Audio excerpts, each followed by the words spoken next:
Olá, queridos e queridas aqui do nosso Física Mais. A gente vai começar hoje o nosso curso de calorimetria, tá certo? Se você prestar atenção no radical da palavra, calorimetria é a medida do calor.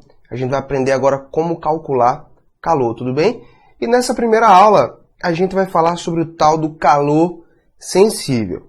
Se liga aí, ó. Primeira coisa que eu quero que você saque, tá? Que você não pode esquecer, é qual é a definição de calor. Pessoal, calor é uma energia em trânsito, sempre passando do corpo de maior temperatura para o corpo de menor temperatura de forma espontânea, tudo bem? Então, cuidado, calor é essa energia que está sempre passando do que tem mais para o que tem menos. O quê? Temperatura. Não existe nenhuma relação de posse com calor. Ah, eu tenho calor, ah, você tem calor, tá? Essas afirmações a gente já deu quando a gente falou sobre temperatura lá no comecinho do nosso curso de termologia, tudo bem? Então vamos lá, ó. Toda vez que um corpo recebe ou dá calor, pessoal, apenas duas coisas, pode acontecer com ele, tá? Então é o seguinte, ou a sua temperatura vai variar, ou, olha esse ou bem grande, não pode ser i, tá? Ou é uma coisa ou outra. Ou a sua temperatura vai variar, ou ele vai mudar de estado físico. Cuidado, repito mais uma vez. Não pode acontecer as duas coisas ao mesmo tempo, tá? Ou o cara varia a sua temperatura, ou ele muda de estado físico. Quando ele está mudando de estado físico, a sua temperatura não varia. É claro que eu estou desprezando aqui aqueles casos, né, de mistura eutética, azeotrópica, porque aquilo ali são mudanças de estado físico com mistura de substâncias. Aqui a gente está falando apenas de uma substância. Tudo bem? Então é o seguinte, o calor que é dado a um corpo para que ele varie sua temperatura é chamado de calor sensível. E o calor dado ou cedido por um corpo, né, para que ele mude de estado físico, o nome desse calor, pessoal, é calor latente, tudo bem? E é claro que calor é sempre o mesmo, né? Só que a gente divide em sensível e latente apenas para que fique mais claro, para a gente fazer os cálculozinhos ou para a gente entender como é que a coisa está funcionando. Então, o calor que é dado ou perdido por um corpo, ele variando sua temperatura, tá? É o calor sensível. Se o cara estiver mudando de estado físico, esse calor é chamado de calor latente. Então, o objetivo da nossa aula hoje é esse cara aqui, ó. É o tal do calor sensível. Vamos lá, vamos dar continuidade aqui, ó. Pessoal, esse calor sensível, ele depende basicamente de três coisas do corpo, tá? São basicamente três coisas. Presta bastante atenção. Depende da massa. Depende. Pensa o seguinte. Quanto maior a massa de uma substância, mais calor ele vai precisar para variar a sua temperatura. Isso é meio que evidente, não é isso? Se você pegar 100 gramas de água, você pegar 5 gramas de água, é lógico que é mais difícil você aumentar a temperatura de 100 gramas de água. Então esse calor sensível depende da massa, depende de uma característica da substância, essa característica da substância é chamada de calor específico. A gente vai passar uma parte da aula só falando sobre esse calor específico aqui, ó. Ele é muito importante, tá certo? E claro que também depende da variação de temperatura, né? Para variar mais a temperatura de um corpo, eu preciso dar mais calor para esse corpo. Ou para diminuir mais a temperatura desse corpo, eu preciso retirar mais calor desse corpo, tudo bem? Se eu multiplicar essas três coisinhas aí, eu chego na nossa equaçãozinha de como calcular o calor sensível. Super famosa essa equação, né? É o tal do Q igual a mc delta T. Desde a época que eu sou estudante, meu professor chamava isso aí de que macete. E eu permaneço repetindo isso para os meus alunos também, tá? É a equaçãozinha do que macete. Que macete. Tudo bem? Então, pegue a massa do corpo, multiplique pela constante da substância, que é o calor específico, né? Multiplique pela variação de temperatura, que você vai ter a quantidade de calor dada ou cedida por aquele corpo. Tudo bem, pessoal? Tudo tranquilo? Vamos dar continuidade. Eu vou fazer alguns exemplos ainda um pouco mais à frente, tá? Então não se preocupe se você ainda está meio perdido nessa teoria inicial. Olha só, um dos grandes motivos de erro das pessoas nesse assunto tá? São as unidades. Geralmente as pessoas confundem muito as unidades, porque aqui na calorimetria é muito usado, pessoal, as unidades usuais. Não são usadas as unidades no SI, tudo bem? Então é o seguinte, ó, a massa, todo mundo sabe que massa no SI é quilograma, mas usualmente nesse assunto, em 95% dos casos, é usado grama, tudo bem? Essa constantezinha que é o calor específico, ela é dada em cal por grama grau Celsius e a variação de temperatura em graus Celsius. Se você usar essas unidades aí, grama, cal por grama grau Celsius e grau Celsius, o calor, pessoal, vai sair em calorias, tá? Calorias é uma unidade usual de calor, tudo bem? Professor, mas se for no SI? Se for no SI, pessoal, é o seguinte, ó, o calor é dado em joules, uma vez que calor é energia, e energia é joules, tá? A massa em quilogramas, o calor específico em joule por quilograma Kelvin, e a temperatura é dada em Kelvin. Pessoal, temperatura no SI é Kelvin. Agora, se liga aqui num cuidado que eu tenho que dizer para vocês que é muito importante, ó. Lá quando a gente estava falando de calorimetria, nas aulas anteriores aqui no Física Mais, eu falei para você uma coisa muito interessante. Variações de temperatura na escala Celsius são iguais, pessoal, a variações de temperatura na escala Kelvin. Tudo bem? Ou seja, variar 10 graus Celsius é equivalente a variar 10 Kelvin. Portanto, aqui está em graus Celsius ou está em Kelvin, tanto faz. Você não precisa fazer conversão de unidade de temperatura nenhuma. Se o calor específico estiver em joule por quilograma Kelvin e as temperaturas no problema forem dadas em graus Celsius, pode jogar na equação sem precisar fazer conversão nenhuma, uma vez que o ΔTc é igual a ΔTk. Tudo bem? Então fique tranquilo com relação a isso. Bom, no problema geralmente não, sempre é dado, tá? A conversão de joule para caloria, né? Aquele famoso 1 cal vale 4,2 joules, isso é dado no problema.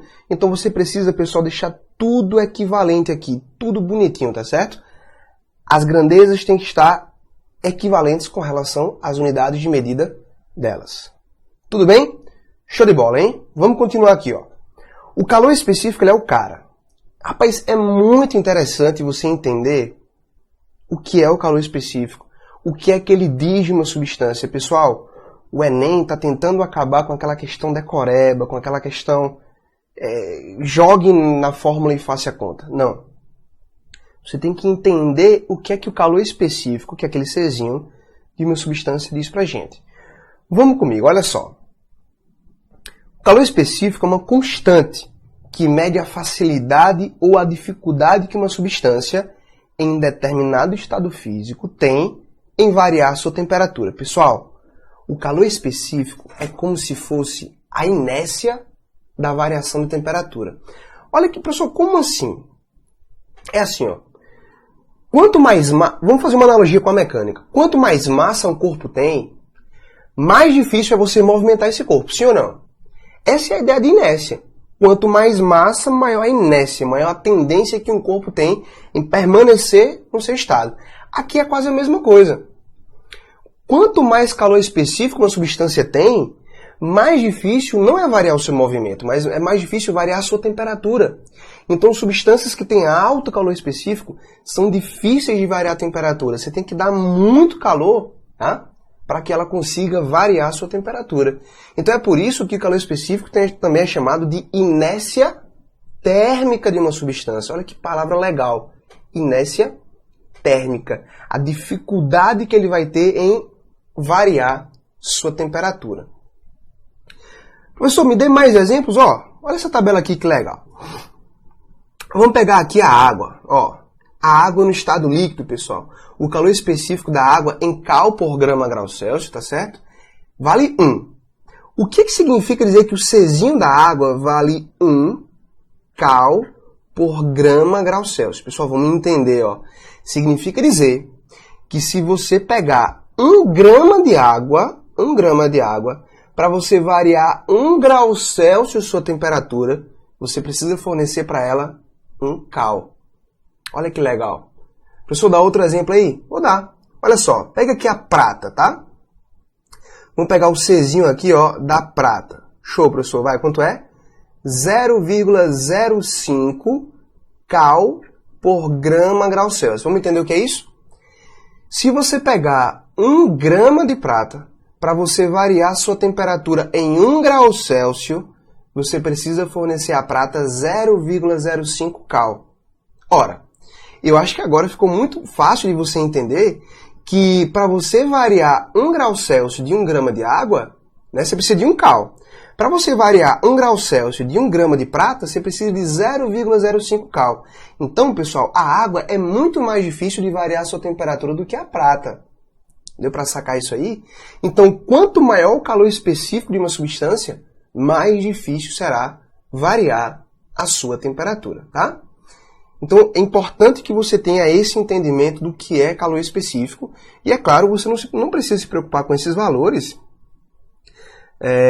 até porque isso aqui é dado no problema. Toda constante tem que ser dada no problema, tá? Existe um exemplo clássico do calor específico, né, que é da areia e da água do mar. Se você chegar meio-dia na praia, a gente mora na praia aqui em João Pessoa, né? Se você colocar o seu pezinho na areia, aquela areia branquinha, meio-dia, vai estar muito quente, vai ou não vai? Vai sim. Geralmente você sai correndo para a água, né? E a água não está tão quente assim, ela está uma temperatura bem razoável. O que acontece? Tanto a areia quanto a água do mar estão recebendo o mesmo calor do sol, né? Porque elas estão embaixo do mesmo sol, basicamente. Por que a areia ficou mais quente? Pessoal, a areia ficou mais quente porque é mais fácil variar a sua temperatura, né? Enquanto a água é mais difícil variar a sua temperatura. O que é que isso significa? Que o calor específico da areia é menor do que o calor específico da água. A areia tem menos calor específico porque é mais fácil variar a sua temperatura. Esse conceito ficou bem claro para você aí? Espero que sim. Então vamos lá. Dando continuidade aqui, muito cuidado, tá? Se você pegar o produto, pessoal, M vezes Czinho, ou seja, a massa do corpo, vezes o calor específico da substância, você tem uma nova grandeza chamada de capacidade térmica, tudo bem? Que agora eu vou chamar de Czão do corpo. Então nossas equações ficam assim, ó. Czão vai ser M vezes Czinho. Ou simplesmente a nossa equação, né? Você se lembra que a gente tinha que Qzão é M, Czinho delta T, tudo bem? Se M, Czinho é Czão, então nossa equação agora vai ficar, né, Czão vezes delta T. Professor, mas assim, deixa eu entender um pouco o que é a capacidade térmica. Vamos lá, ó.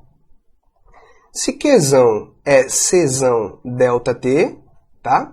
Você concorda comigo que Czão, que é a capacidade térmica, vai ser o calor dividido pelo delta Tzão. Olha só, vamos trabalhar com as unidades dessa coisa aqui. Qual é a unidade de calor usualmente falando? É o cal, né? Então isso aqui vai ser dado em cal. Variação de temperatura, como é variação de temperatura, pode ser ou em Kelvin ou em grau Celsius. Vamos colocar aqui em grau Celsius. Então isso aqui vai ser cal por grau Celsius. O que significa dizer que um corpo tem um calor específico, ou desculpa, uma capacidade térmica de, por exemplo, vamos colocar aqui um exemplo numérico, ó. A capacidade térmica de um corpo, tá? Vai ser de 200 cal por grau Celsius. Pessoal, isso significa dizer que para você variar a temperatura de 1 grau Celsius desse corpo, tá? Você precisa fornecer para ele 200 cal, 200 calorias. Então, na verdade, a capacidade térmica é uma característica de um corpo e não de uma substância. Me dê um exemplo. Qual a diferença, professor, entre corpo e substância? Tá. Vamos pegar aqui, por exemplo, uma cadeira de aço. A cadeira, pessoal, é um corpo. Então, para a cadeira, a gente fala de capacidade térmica. Agora, a cadeira é feita de aço. E o aço da cadeira, a gente não pode falar capacidade térmica, a gente fala de calor específico, que é aquela grandezazinha que a gente viu na parte passada aqui, tudo bem? Então, cuidado com essa diferençazinha. Às vezes, alguns problemas já dão a capacidade térmica do corpo, então já é o produto M vezes Czinho, tudo bem? Acompanhe a próxima aula agora que a gente vai fazer 4 exercícios muito legais, tá? Sobre esse assunto aqui, falando sobre conversões de unidades, tá? Um pouco de potência também. Então fica ligado aí na nossa próxima aula. Um abraço, tchau, tchau.